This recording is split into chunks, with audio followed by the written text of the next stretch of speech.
Finally, we've got our first proper trailer for Transformers Rise the Beast, and I'll just say it was pretty astonishing. There's a lot of new characters unveiled and a ton of huge details hidden within these scenes that are pretty easy for you to miss, from the new villain's origins and how he might be saying farewell to an old-time favourite.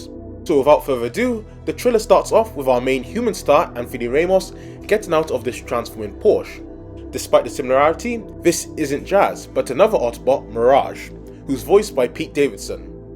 Mirage has got some pretty neat tricks, as he's able to conjure hologram decoys of himself as we see him use them as diversion to escape the cops. What's even cooler is that in the show's Another TF Media, he's also able to make disguises and turn invisible. So it'd be great to see if he manages to mimic or trick one of our villains in the movie. And it looks like he'll be finally toppling Bumblebee's status as the best friend protector of the human cast, which honestly should be a refreshing change, with a new friendship dynamic and getting to see more of Bumblebee, although things aren't looking so peachy for him, as we'll see later. Take a good long look at our first on-screen appearance of Optimus Primal, and he looks so much better than I envisioned, and he's had a few changes since the early concept art. For those of you unfamiliar with the masterpiece of Beast Wars, Optimus Primal is the leader of the Maximals, who originally storied as the far future descendants of the Autobots. He led the Maximals in an all-out war, the Beast Wars, to protect the timeline from the meddling of the Predacons, the Decepticon successors.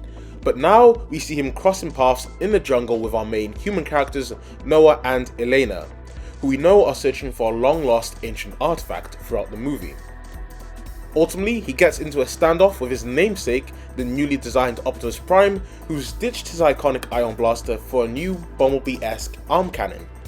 As always, it's great to see that they've brought Peter Cullen back to do that iconic voice. Despite the tension, Primal reassures OP that he isn't the one he should fear, but rather the darkness approaching Earth. That darkness not being the Decepticons, but our new villains, the Terracons, led by the tall, imposing figure seen here called Scourge, who makes his entrance by shoving his spear right through Bumblebee's chest, and then in a split second after that, murders him on the spot, right in front of Optimus. If Paramount and Hasbro actually go through with this, I'll be really surprised, given how much of a franchise juggernaut Bee's become. We've known for months now that Scourge in Rise the Beast was going to be an experienced hunter and killer. Whilst we can't see it here, there's a boatload of Transformer insignias all attached to his chest, all from the Transformers he's butchered and slayed before the events of the film. Not to mention his own face is literally the Terracon insignia. Later on, we get to see some of his underlings, with this one possibly being one of my favourite design Transformers in the whole movie. He's called Battletrap, quite an obscure Transformer who we know at least changes into this IMC truck, same brand that Ironhide transformed into.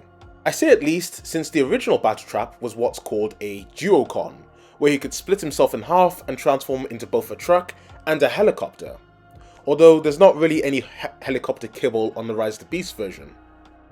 Moving to this car chase scene with Mirage, we can see how he's being hunted by the Terracon Nightbird, whose vehicle mode is this Nissan Skyline. We briefly see her in robot mode, still in chase, right as the winged Maximal Air Razor, who now breathes fire, tries to destroy the bridge before the Terracons can cross it.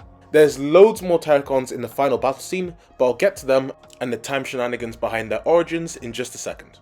We have this nice shot of Bumblebee, now sporting a new off-road vehicle mode, speeding alongside this Cheetah Transformer, the rookie of the Maximals aptly named Cheetor. This very brief shot is our first look at the powerhouse of the Maximal faction, Rhinox.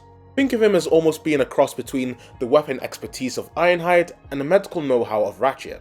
He's voiced by the returning voice actor David Sobolov, who you may know from voicing Blitzwing, TFP Shockwave, or perhaps even Depth Charge from the original Beast Wars shows. However, on the note of returning characters, we have two Autobots from the B movie reappearing, that being the newly designed RC, who transforms into a Ducati motorcycle. The one you may have missed is Wheeljack, as he's actually the vehicle RC is hitching a ride on right here as they're facing off against Battletrap.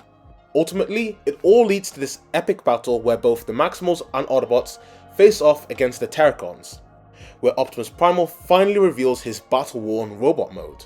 And I absolutely love how they've chained together his swords like nunchucks, but how they also combine to make a double-sided sword. Speaking of swords, right next to Primal we see Optimus Prime rocking his original stylish Bayverse Energon blades, as both of them charge right into the Terracon horde. whose ship we can see clamped into the landscape in the background. Now throughout this whole trailer there's this theme of time passing being constantly hinted at, with Primal finally narrating how the Terracons, or perhaps the one who sent them, is a threat unlike any the Autobots have ever faced in their past or future, which strongly hints that the Maximals and Terracons are from the far distant future, and have travelled back in time to 1990s Earth. Which isn't even that much of a stretch, as all on-screen appearances of the Beastformers so far have all involved time travel. Given the Trophy Hunter characteristics, alongside the Terracon insignia's similar design to the face of Unicron, the Chaos Bringer and essentially the arch-enemy of all Cybertronians, it's quite possible that Scourge was sent to the past to mess with the timeline on behalf of Unicron, alongside him continuing his hunt of the Autobots who are possibly long gone by his time. We've already seen Unicron debut in Transformers The Last Knight, and whilst Bumblebee shook things up on whether the future TF movies would be a reboot or prequels, with how Rise of the Beasts have changed characters to look more similar to their Michael Bay counterparts, specifically Optimus Prime with his new face and the return of his Energon blades, it's looking more likely that the whole Terracon storyline is a continuation of what was set up in the end of The Last Knight. But let me know what you guys think down below, and what are you most excited to see in Rise of the Beasts? If you enjoyed the video, then leave a like, have a great day, and don't forget to subscribe.